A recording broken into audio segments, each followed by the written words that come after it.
Another cold Saturday morning, another kayak tournament. It always drops down like super cold the week of the tournament. It's 32 degrees and I'm gonna go out here on the river. I don't like it. The water's all the way up. Both rivers, I'm fishing a confluence where two rivers come together. Both rivers are all the way up from controlled by the dams. It might make bites better, but it's gonna make me have to work a lot harder. I got here a little late and I gotta leave a little early to go meet up to do something this afternoon. I'm gonna get in here and we're gonna go fishing hard and try to get 3 fish. Well, the only thing nice about the water being up is it makes it easier to get in my kayak. But man, it's moving out there. Whew, and it's windy. Dude, it's gonna be good. I think I'm gonna catch some fish though. I think I'm gonna catch a few pretty nice fish. I need to do well in the tournament. All right, I'm only taking 3 rods because I'm gonna keep the rods down because with the water being high, it's gonna push me up in the banks to stay up in the banks. But I think these fish. All right, so this video is gonna take some explaining because what you just saw right there, the ending of that clip that I just showed is the end of my back camera. So my back camera that I had that runs the whole time, that I always run for kayaks and I leave it running all day, it glitched. It ran about 7 minutes and then it actually said it was recording, but it didn't record anything the rest of the day. Luckily, I have the front camera and I had a day. This turned into a really, really good day of fishing. So I'm gonna give you the play-by-play and explain everything that's going on. And this may give you a better perspective on how I do some of my kayak tournaments anyway. So I have video footage of some of the fish I caught and there are some really good ones. You're gonna wanna see that. So first off, we get on the water. I didn't get there until 9 o'clock. Tournament started at 7:30. I was gonna get there at 8, overslept, got there at 9 o'clock. So I'm already an hour and a half late, but I'm like, that's okay. I'm planning on leaving early still. I've been catching a lot of fish from this area when the water is low and I haven't fished it when the water's up. I know these fish are in here. I fished for about 45 minutes and I'm like super aggravated. I'm fighting the current, fighting the wind. It gets up to like 35 degrees as a high. I know there's fish in here. I just gotta find the right calm pockets. I flip over beside me as the current's twisting me around and I feel a thump and I set the hook and as soon as I do, I know it's a really good fish. Dude, I just catch, this is a stud.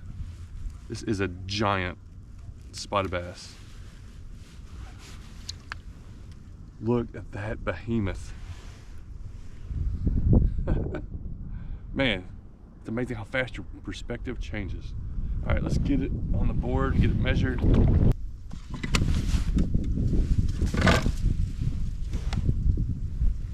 Dude, I'm getting blown all around. This is crazy out here. 19 inches long, but look how big that thing is. That's just a thick old fish. Okay, there's one. I need 2 more like that. That dude is solid. Oh, man. So I'm back in it. I'm pumped up. It's still rough out there. A lot of the places I was trying to fish that I knew the fish were there, it was just, I was flowing too fast, trying to find any calm spot I could find, any kind of current break I could find. So I went down the river about a half a mile and there behind this pillar of a bridge that was in there, I got behind it and I fished it. I had a lure take my yum dinger off. I paddled back up there trying to stay like out of the current because it's taken almost all my paddling just to kind of stay with the current. I throw back in there and I hook a surprising fish that I didn't think I would catch there. That is a nice smallmouth. Look how thick it is. Man, I wish these guys were long. Usually I get these long skinny ones. Today I'm getting these stocky fat ones. Dude, that's a really gorgeous fish right there. And it was a struggle to catch him. Dude, he is built solid. Let's throw him back in. Well, that smallie was kind of surprising. I don't catch them around there much, and it was very thick, but I was happy to get that second keeper, a solid fish. I only needed 3 keepers in this tournament. Also, there was 47 people in this tournament, and this was called the honey hole, so we could pick where we want. So I was hoping to do well because I know some other guys were probably going to do pretty well. And so I got 2 good ones, and I'm like, all right, now I just need to get a 3rd keeper. So I started working my way up the bank, and it wasn't long. flipping the Dinger, kind of working my way upstream against the current. Not going slow, but able to fish the bank, kind of getting that lure really close to the bank and kind of sinking slow. And it didn't take long to get my third keeper. Fish number 3, guess what? A largemouth. We got the slam. The first one was a spot, second was a smallmouth, third one was a largemouth. Dude, these are all just good thick fish. 11:30, so about 40 minutes after that last one. I think my screen's a little dirty. Just good quality fish. 15.25. I am happy with, like I said, with the way the day was. I was excited about this tournament, like leading up to it, because I love going to this spot. It's one of my favorite places to come fish now. Ooh. And then like 2 days ago, it like came a thunderstorm. Then yesterday got really cold, and today is like really cold. Not gonna get, I don't think gonna get out of the 30s. This water is really high, and I knew, I'm like, as soon as I got here, I'm like, I'm gonna have to fish this different. I know fish are in this area, they stay here. It's gonna have to be, I'm gonna have to find them a different way.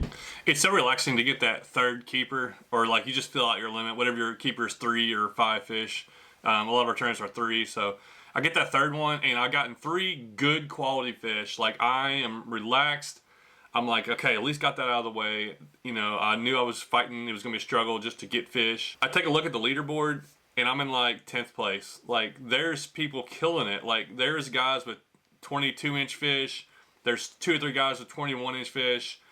I'm thinking I have a good limit. Like, this should be a top 5 finish, but there was people catching really good fish. So I was glad to get my limit, but now I'm like, man, I need to upgrade a little bit if I want to get that top 5 and at least stay in the top 10. I didn't want to drop out of the top 10, and my goal has been top 5 for these tournaments. And the first 2 I've done, I've been at the bottom. So I'm catching good fish. I need to finish high. So I worked my way up that bank. In about another 15 minutes, I catch a 15-inch spot. But my smallest was that largemouth at 15.75, so it didn't help me. Then I catch I think a 12-inch spot. Nothing, you know, throw it back in. I'm like, well, I'm getting some bites. I switched to a spinnerbait because I'm like, I'm gonna try this out.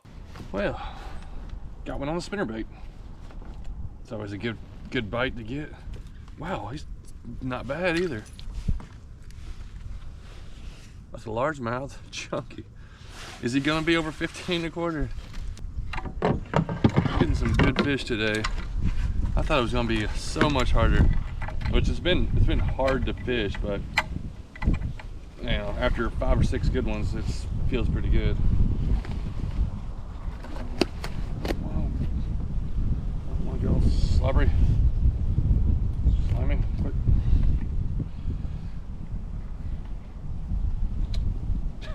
Another one, 15 inches. That's, I think 2 15-inch fish or so. That's a good largemouth though. I was kind of surprised to get those bites on a spinnerbait. So I catch that largemouth, and then I throw the spinnerbait a little bit longer, and I catch another spot. I think it was right at 15 inches. So I'd caught like 3 fish in a row that were like 15 inches. Or good fish, but just nothing to upgrade. And they absolutely hammered that spinnerbait, the ones that hit it. That was kind of surprising. I thought they'd be a little deeper. And I think I caught another on the Dinger too. So I'm like catching fish, but I'm like, I need to get one big one, or at least make one more push. This has been a like super interesting day of fishing. Like, if I wasn't catching fish, I probably would have already gone home, or like just like done, because I have pedaled this pedal drive kayak non-stop. I can't stop pedaling, because everywhere I'm going, it's like 2, 3, 4 mile an hour current. It's pretty swift, and it depends on if I'm on the main channel and I try to get out in the eddies, then the wind's blowing me and the current's turning me around. I'm continually fighting it. So all in all, a really good day of fishing in January. Like I've said in previous videos, if you've watched some of the ones where I've tried to do some more river fishing in winter, where say 3 years ago, I never would have did this. I never would have given this a try, and just thought, man, it's cold. The river's cold, you know, especially with the water up or whatever. Like, there's no, I'm probably not gonna catch anything. I'm probably gonna fish all day and not catch a fish. And I probably wouldn't even have tried this. I catch an absolute giant spotted bass today. I got on a little streak here. I caught 2 on the spinnerbait in like 5 minutes, and they just crushed it. I've been catching like some fish in like a couple little here, a couple here. I'm gonna try to do one more thing. I got like an hour and a half if I want to stay the whole time. I'm gonna try to go up current, just like push myself to go up the stream and then float down and fish some of these rock ledges. It's getting right at 1:30 and about 2 o'clock I was gonna head back. So I get up there and I cast over, I crossed the current because with my kayak, the current was ripping. I cross over to this like calm water. I drop my yum dinger down this pocket. It's probably 5-6 foot deep. And I get a thump, I set the hook, I reel up, it's like another 14-15 inch spot. He comes off at the boat, at the kayak. I didn't get it in. I'm like, well, I knew he wasn't big enough anyways. He was gonna be close, but he wasn't big enough. And I'm like, if there's one, I bet there's another one. I drop it right back in there, and I just let the yum dinger fall to the bottom. I had on a 1/8 ounce jig head, and I'm kind of like straight over top of it. I'm just like basically trying to paddle, keep myself in the current, trying to get into this little calm pocket, drop the lure. I feel a thump, and I set the hook, and it was a big one. Check this fish out. Oh my goodness. Look at that. Oh my goodness. I don't even think you can tell how big that is on camera. That is just a unit. Okay. Hold on there. I gotta get situated a little bit. There's probably more of them underneath me right now, but this is gonna help me out. This is a good upgrade. Just an awesome fish to catch. If this ends up being the last one, which we're getting close to the end, oh, this is just an awesome fish. I don't know if I have my scale. I got a scale somewhere. I'd love to see what this weighs, but probably not gonna weigh it. Dude, he's 20 inches long. Let me make sure I get a picture of him with him touching 20. Oh my. Oh, I can't believe it. We just got a 20-inch spotted bass. Look at the gut on that thing. We're getting it back in the water. We're getting it back in the water, but I dropped down, had that one come up. It was like a 13, 14 inch, come off, drop right back down, catch this one. Like, how many fish are down there, I bet? Like, look how thick his tail is all the way. Dude, it's crazy. A 19-incher, now a 20-incher. Same day. Oh, come here. There he goes. All right, he's good. He's good to go. All right, let's see where that put us. Dude, that only put us in 6th place. Are you serious? I got 54.75 inches and I'm in 6th place. Dude, guys are killing it.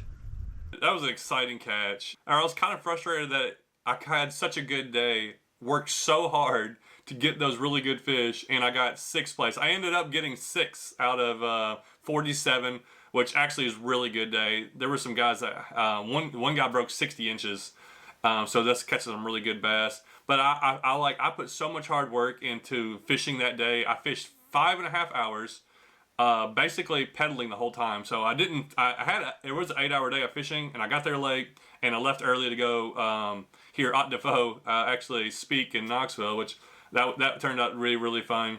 And so I'm like, I'm glad I definitely got out there. And if it had to been a rough day of fishing, I probably would have ended it earlier, because it was so much work to get those fish. But it was just an awesome day of like getting good fish. Probably, I think 8 or 9 fish, and every one of them was over 13 inches. Most of them 15 or over. I couldn't believe I was able to get that many good ones out of there.